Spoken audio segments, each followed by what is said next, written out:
يا احمد، الله ينور يا عم علي. ده يا جماعه بوليستر وش تاني، بوليستر مش وش اولاني. ده اللي واكب بايظه فديناها كمان وش. الله ينور يا ابو حميد. الله ينور يا عم علي. هو ده هيبقى اصلا هو ابيض خالص كده ليه؟ يعني هيرجع شفاف تاني؟ ماشي، تسلم ايدك يا عم علي. شايفين الرجاله لزقت ايديها من الصنفره، من كتر الصنفره. بالصلاة على النبي. طبعا ما يجيش حد يقول لي يا عم ابراهيم عشان صنفروا باب ايدهم عملت ايه. لا، هقول لك دلوقتي. ده عينة بسيطة. هم دول؟ لا استنى، لسه في كمان اهو. هم دول؟ لا استنى، لسه في كمان اهو. دي بس عينة بسيطة كده اهو. بالصلاة على النبي. يعني احنا فاتحين شونة ابواب اهو. الله ينور يا عم علي. شونة. شايفين من الجنب كده؟ ادي رصة ابواب وادي رصة تانية، واخد بالك؟ وادي بالصلاة على النبي الطرقة بس فيها كام حتة. ادي واحد اتنين تلاتة اربعة خمسة في الطرقة بس.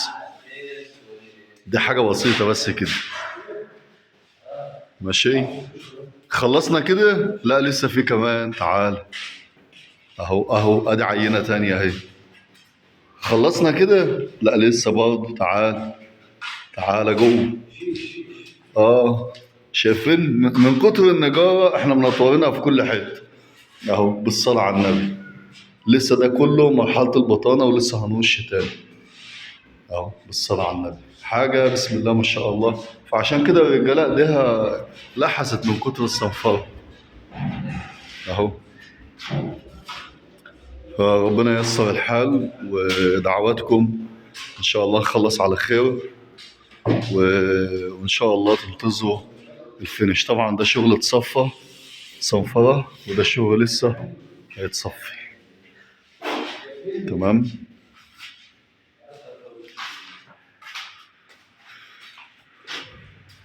الله ينور. باب الشقة آخر حاجة. على الله. الله ينور يا سيادة. هانت هانت. فات كتير ما بقى إلا القليل. ببدأ أعمل معاك يا عم علي. أظن أرحم من اللي عدى، صح؟ دول كانوا آخر شوية بوليستر. الأخرانيين طبعا ده كله يا جماعة سويد. الحشوة كلها سويد، مفيش MDF في الباب ده نهائي. كله حلايا وكله بتاع، فبياخد شغل كتير طبعا. الباب المصفحة دلوقتي التركي بقت بتريح في الكلام ده كتير في باب الشقق.